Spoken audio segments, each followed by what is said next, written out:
Alamin na po natin ang magiging lagay ng panahon sa mga susunod na oras mula kay April Enerio. April?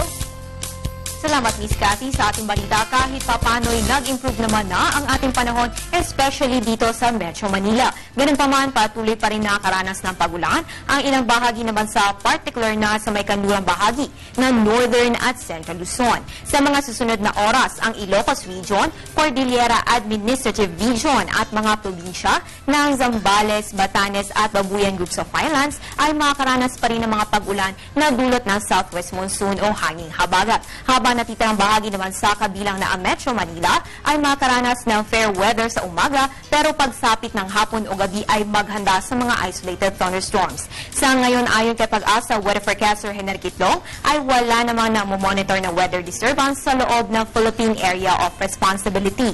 Ganun pa man this weekend, may posible anyang mabuong samaan ng panahon o low pressure area malapit Taiwan na may posibleng maging bagyo. Tandaan po natin na sa buwan ng Agosto ay may 3 hanggang 4 na naitatalang bagyo. Dalawa na nga dyan, si Bagyong Kiko at si Labuyo na tumama na po sa kalupaan ng China ngayong araw. So patuloy lang tayo magmumonitor sa ating weather conditions dito mismo sa Pag-asa. Kaya bilang paalala, maging handa at magdala ng payong nang hindi maperwisyo ng mga pag-ulan. Muli naglabas ng gale warning ang Pag-asa ngayong hapon. Particular na nga yan dito sa may kanlurang baybayin ng Northern at Central Luzon kung saan patuloy na nakakaranas na maulap na kalangitan na may mga pag-ulan at thunderstorms. Maalon hanggang sa napakaalon ng karagatan na may aabot ng wave height na 3.4 to 4.5 meters at lakas ng hangin 52 to 63 kilometers per hour o 28 to 34 knots. Kabilang po dito ang mga baybayin ng Ilocos Norte, Ilocos Sur, La Union, Pangasinan, Zambales at Bataan.